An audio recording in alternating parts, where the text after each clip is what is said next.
Okay, this is a continuation of problem 5.2a. Hopefully you heard the entry for on the 18th, April 18th, and that's where we purchased the goods. It was FOB shipping point. So now on the 20th, we're actually going to pay that freight. And because it was FOB shipping point, we're the buyer. This is a cost of getting that merchandise to us, to our store.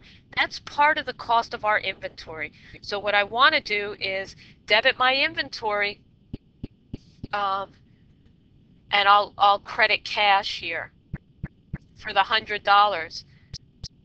Okay, and that is the cost of the freight. Okay, let's see on April 23rd. Let's see the entry we're going to make here. April 23rd, we sold merchandise. As soon as you see that, as soon as you see sold merchandise, in your mind, you should say, all right, I have to make two entries, one for the sale, one for the cost of that sale. Okay, so we sold merchandise for cash. All right, so we're going to debit the cash for $6,400, and then the merchandise sold had a cost of $5,120. Like I told you, every time you sell merchandise, the problem has to give you the sale price, and it has to give you the cost of those items that you sold so that you can make the entry. All right, so we're going to record the cash because this was not on account. And you know what? Let me just show you the first entry where we're recording the sales. So we're going to debit cash for $6,400, and then we'll credit our sales account. We'll record that sales. Now what we want to do is record the cost of that sales. And also, I want to pull it out of my inventory. So I'm going to credit my inventory account, right? That's an asset. It always has a debit balance.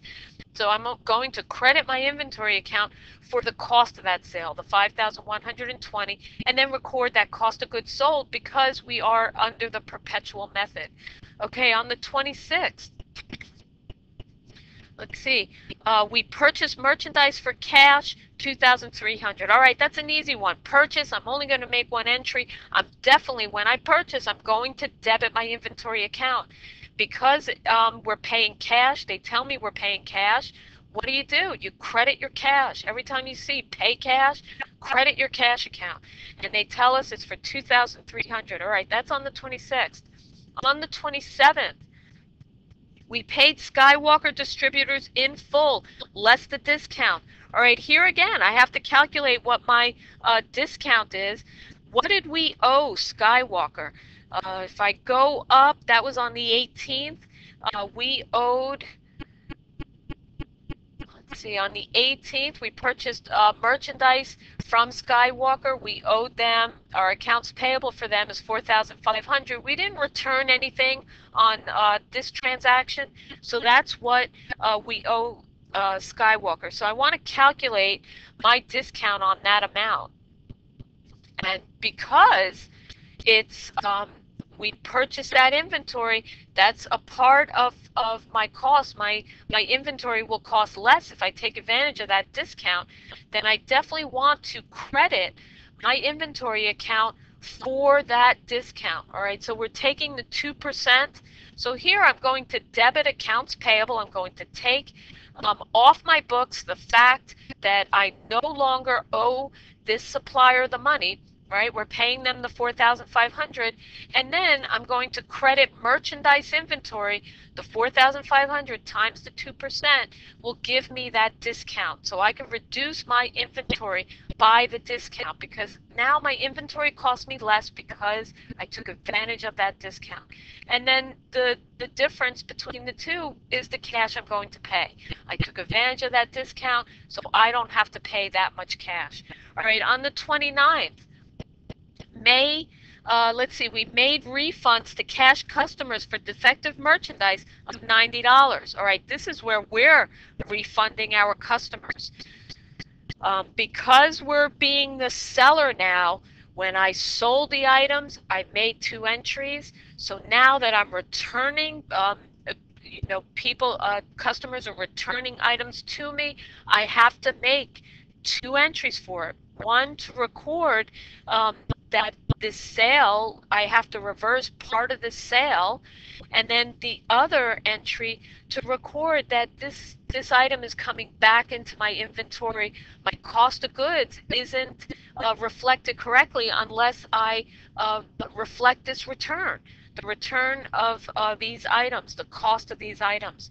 So let's see, the value of the merchandise that was returned, the cost value is $30, meaning it was defective. We marked it down. We could probably do a sidewalk sale and sell it for $30.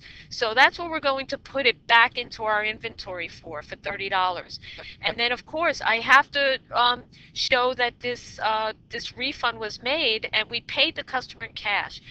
What do? When you pay cash, you're going to credit your cash account, right? Immediately. Just write that entry down, credit your cash for that $90. Now think about it. What do I want to debit? All right, well, you know, you're trying to reverse that sale. When we made the sale, we credited our sales for this amount. Now we're you know, the customer is returning it. We want to reduce our sales. We want to reflect, we want to keep track of our sales returns and allowances, right? So we have a separate account for that. That's a contra revenue account. It normally has a debit balance because your sales normally has a credit balance. Okay, so here's my sales returns and allowances.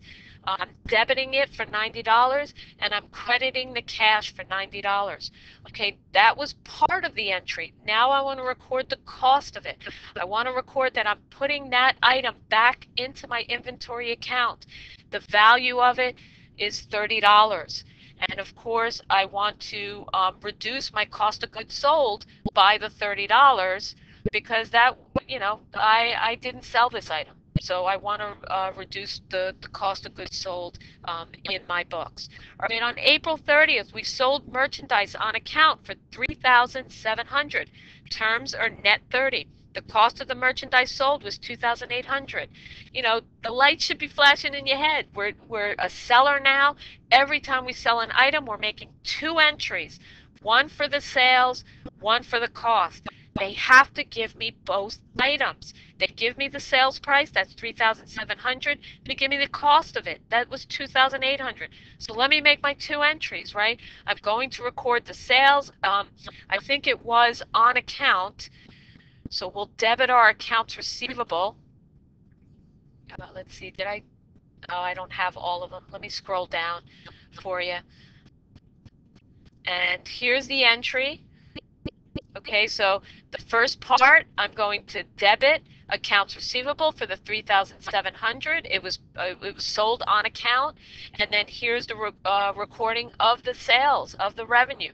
The $3,700, I'll credit my sales account.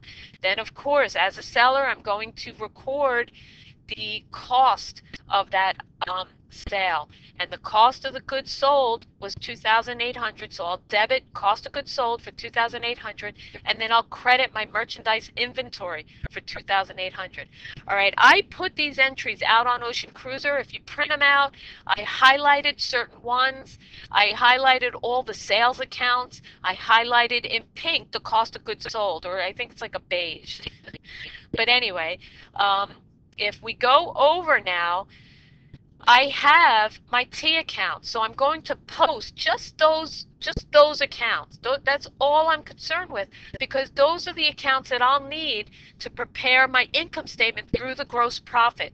When I prepare my income statement through the gross profit, I need my sales, I need my allowances, and I'll need my sales discounts. And then, of course, I need my cost of goods sold. So here's all the entries, the sales that we made. All right, on April 4th, we made $5,500. On April 23rd, we made a sale of $6,400. And on April 30th, we made a sale of $3,700. That gives me a sale of $15,600 total sales for the year. All right, my allowances. We returned some items. Some customers returned items to us that were worth $90 sales price on April 29th. So I'm going to debit my sales returns and allowance account for $90. Then my sales discounts on April 13th. I have a debit to the sales discount account of $55. A customer took advantage of that discount, and we want to record that we allotted that discount to them. All right, then our cost of goods sold. I'm running out of time again. I'm talking way too much. All right, I'm going to stop this one.